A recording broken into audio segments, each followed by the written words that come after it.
Hi, welcome to the very first of our webinar series from the Center of Excellence for College and Career Readiness at Francis Marion University. My name is Meredith Love and I'm the co-director of the center, and we are very excited to present this webinar, Creating a College-Going Culture. If you have not already done so, please check your email for a message from us that included some readings. I think that if you can do those readings and give some of those documents some thought before we get started, you will get the most out of this webinar. So let's go ahead and get started. Our agenda for the meeting looks something like this. First, we're going to talk about what is a college-going culture, try to pin down a definition of what that might look like, and then discuss why would we even want this for our students? Why is this a good thing? We'll spend the bulk of our time together thinking about how others are building this culture in schools. And then I want to end with you all doing some thinking about what concrete things you can do in your own schools or institutions or even down at the classroom level to help build a culture where students see post-secondary education as something that they both want to do and something that they can do. So let's talk a little bit about defining college and career readiness. In your packet that was sent to you are some pages from this document, the South Carolina College and Career Readiness Workshops Toolkit.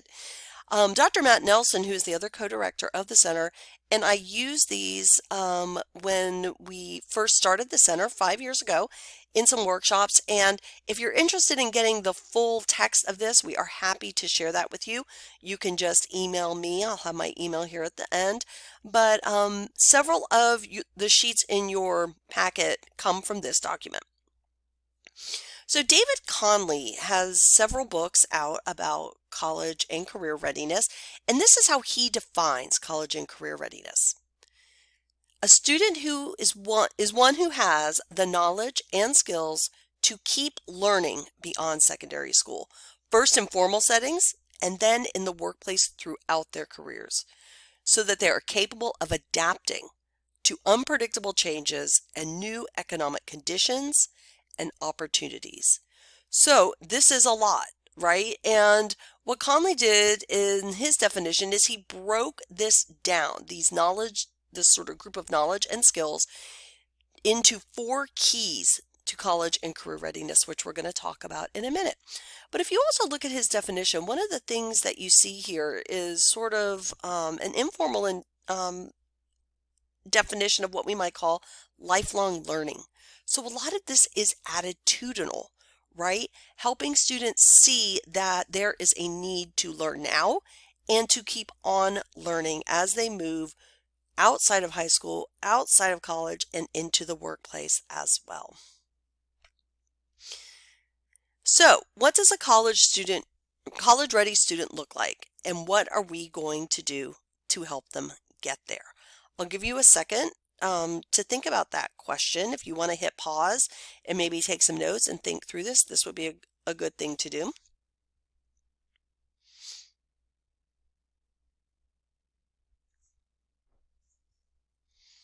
Since we can't be live together sharing our responses, let me share a few things that we know in working with teachers that other people have said to the question of what makes a college-ready student. Sometimes people say that a college-ready student is somebody who can do the work, who's capable of doing it, who's ready in that sort of disciplinary sense. Others say that a college-ready student is someone who's motivated, who takes school seriously, someone who's ready to work, who sort of sees, either their work at a technical school or their work at a 4-year institution, whatever it is that they choose to do, that they're ready to do that work, that they're ready to jump in. Sometimes we talk about college readiness as someone who's focused on school and career goals, someone who is mature, someone who can manage their time, someone who is independent. And one of the overarching issues that we see with college and career readiness is that a college-ready student understands the difference between high school and college. And if you don't grow up with someone in your home or someone very close to you who has been to college and who can kind of articulate the differences and talk about how, well, in college it's going to be a little different and that kind of thing, this can be a real stumbling block for students. And so, one of the things that we talk about is helping students to understand this difference before they even begin. Of course, the college-ready student in South Carolina, according to the folks who put this document together, who you can see it at the very bottom, the South Carolina Education Oversight Committee, State Board of Education, Department of Education, Transform SC, South Carolina Council on Competitiveness came together and created this document, which we think actually offers a pretty good definition of what college and career readiness looks like and what a college-ready student looks like. If you see here, we have the world-class knowledge, which is our rigorous standards in language arts, math, multiple languages, science, technology, mathematics, arts, and social sciences. So someone who is well-rounded in a number of content areas. But beyond that, we see here on the profile 2 columns built around skills and characteristics. So critical thinking, collaboration, knowing how to learn, perseverance, self-direction, integrity, interpersonal skills. And a lot of times these 2 columns represent things that we just sort of expect students to pick up along the way, which is really different from how we approach the world-class knowledge or the content knowledge. So one of the things that we think helps to create this college-going culture in our schools is an explicit focus on these parts of the profile. So once we talk about, what we think a college-ready student looks like, the other thing we have to figure out is what are we going to do to help students get to this point? If we know that we want them to have great time management skills, or if we know that we want them to feel motivated, or if we know that we want them to have some goals set so that they know what they're working towards, then what do we need to do in our institutions, our districts, our schools, our classrooms, our counseling offices to help them get there? So in a little bit, I'm going to ask you to do a mini diagnostic, and that is in your packet. I'll have you take some time to think through that in a second. And then the other thing I've done is given you some case studies, and that is to help us learn from others. So we're going to reflect on our current position, think about what we can learn from others, and then at the very end of our time together, I'd like for you to complete your action plan, what you would like to do to help make some changes. And what we're going to ask is that you email that action plan to me when it's complete, and then we will send you your certificate. That action plan is a way of sort of helping you get the most out of this webinar by thinking ahead about what you can do. And also we hope that your responses will give us some ideas that we might be able to share with other teachers, ideas that are kind of floating out there that you all might be trying. So let's get back a minute to Connolly. So as I mentioned earlier, David Connolly has this definition of college and career readiness that includes knowledge and skills, which also maps somewhat onto our profile. So he has developed 4 keys to college and career readiness, and I'd like to talk through those here for a few minutes, and then we can kind of play around with what that actually means in practice. So the first of the keys to college and career readiness are key cognitive strategies, and he sort of has labeled this the think part of the keys.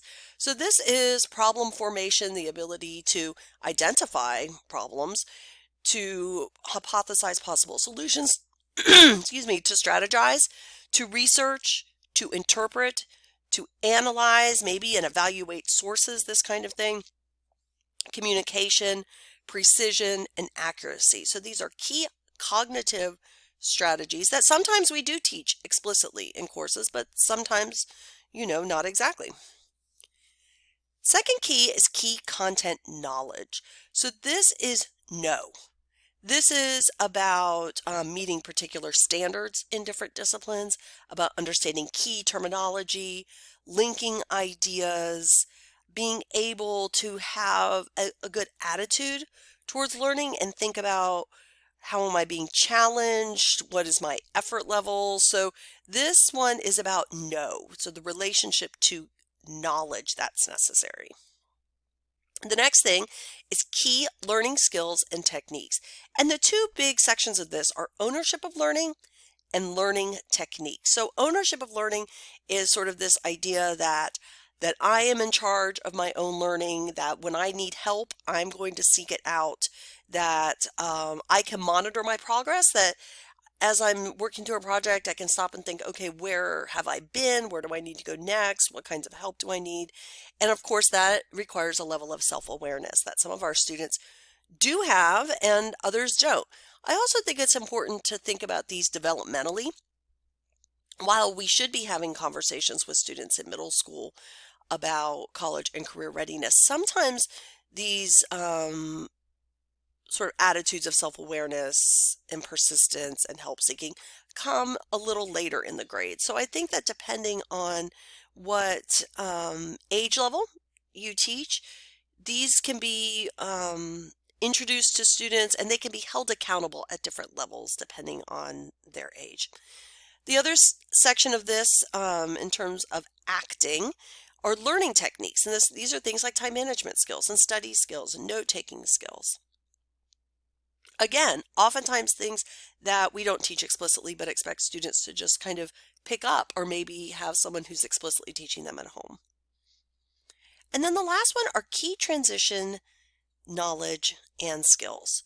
So this is the go category. So we have think, know, act, and go. And this is about really understanding perhaps how to apply for college. What does it mean to get financial aid? What is the structure of college even look like? How many classes do I take a semester? What are the attendance expectations? So really understanding those post-secondary norms. And this gets back to what I was talking about earlier, like that difference between high school and college. So if you would take a second and complete the mini diagnostic that is in your worksheets. The mini diagnostic is the documents that look like this, and I think that it will take you about, I don't know, less than 10 minutes to complete. So if you want to hit pause and think through how your school or your classroom, whatever makes most sense to you, does in terms of these key cognitive strategies, the key content knowledge, the key learning skills and techniques, and key transition skills, knowledge and skills. So if you would go ahead and do that and do your total score for each of the keys, and then total everything up and see where you land on highly college and career ready, strong, needs improvement, or challenge. And that will help us as we move forward. So I'll give you a second to go ahead and hit pause and complete that. And then after completing your diagnostic, look back at your answers and try to map what you are currently doing, the practices in your own classroom, initiatives, maybe in your district or in your school, and different efforts that you all are making, again, either you individually or you as a collective, and try to put where different activities would land. So are they ones that fall in this think category, the act, the go, or the know? So go ahead and take a few minutes to do that. Okay, so again, we're not together to be able to share our responses, but I went ahead and filled in a few things that we know of that are going on in classrooms and that we've heard other people talk about. So maybe if we were together, these would be some of your answers. Again, you would have different answers perhaps, but these are just some of the concrete things we know of that you could do or that other people are doing. So in this go box, this is our transition knowledge and helping students actually go to college. Some of the things that you might be doing would be perhaps assigning college essays in an ELA classroom. So asking students as one of their persuasive writing assignments, perhaps, to write that admission essay, maybe write that in their sophomore year or their junior year and think about that. Perhaps you have workshops for parents about the college application process or completing the FAFSA. And then also, I know a lot of schools do like faculty college days where everyone wears a sweatshirt or a t-shirt from the college that they attended, and everyone's encouraged that day to talk about their college experience. So something like that, things that are explicitly designed to focus on the go portion of this. The next one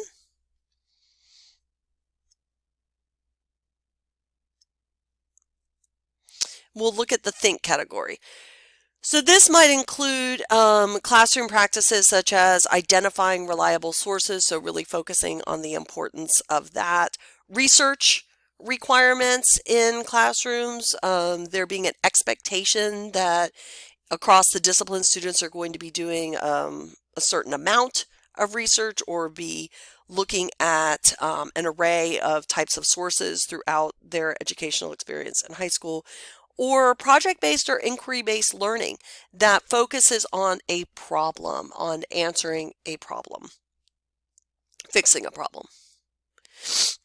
Also, this section, the no section, here you might have some explicit discussions with your students about effort, the importance of effort or persistence or grit. Another way that you can sort of think about an initiative that you have, how it relates to this no category, is focus on real world applications. So perhaps in your classroom or in your discipline, you all have gotten together and said, you know, we're going to try to make sure that when we teach, that we are teaching students not just this content knowledge, but how it can be useful in other contexts beyond school. And then the last one, ACT. This is thinking about teaching study or thinking strategies, having students creating vision boards or doing other types of activities that have them thinking ahead and setting goals and reflecting on what it is that they want to do. Or perhaps this would be like a school-wide time management initiative where school-wide everyone gets a planner and you all work on what does it mean to write in that you know you're going to have a test on this day. And what does that mean in terms of putting your work schedule into a calendar and figuring out when you're going to study and this kind of thing. So having some kind of initiative where students are explicitly taught time management skills. When I teach my university life classes at Francis Marion, one of the things I do is I require students to buy a calendar, some kind of pocket calendar or planner, a paper one, which they resist at first, but I make sure that the bookstore carries, you know, some $3, $4, $5 ones, and they get them, and then I have them take all of their syllabi from their classes and write down when every exam is, when every paper is due. I also have them write in when we have vacations and when they don't have to be in school, and writing down, you know, fun things too that are occurring on campus, homecoming, that kind of stuff. And at the end of every university life class, I have at least one student who says, Dr. Love was amazing. She had us plan out and look at a calendar and figure out when things were due and what that meant in terms of our planning and studying, because they've just never done it before and they don't understand how time management and planning can really shape their college careers and how it can really help them just have a better experience and do better in their classes as well. So at this time, if you haven't had time to look over the case study readings, I'm going to go ahead and ask you to do that because we're going to talk about some initiatives that have been going on at other schools in South Carolina. So we're going to talk about these particular case studies, and this is from a publication called Narratives in South Carolina College and Career Readiness, a collection of case studies highlighting promising practices. And this was published a couple of years ago by our research partner. So at the center, we've partnered with the National Resource Center on the first year experience and students in transition. It is at USC. If you're not familiar with them, I suggest that you check out what they have. They're an amazing institution, and they work primarily on studying and providing education about how we can help students be successful once they start college. And they have all kinds of different focuses. They have publications and webinars and stuff about helping veterans transition into college or helping first generation students transition into college. And one of the things that we asked them to do as our research partner was to survey South Carolina schools, and they did that to find out what kinds of initiatives schools had surrounding college and career readiness. And then based on that survey, which I don't have time to share that data with you now, but based on that survey, they contacted specific schools around the state, and then they put together this collection of case studies. This is available on our website in whole. However, what I did was give you these short 2 to 3 page case studies because they demonstrate particular practices.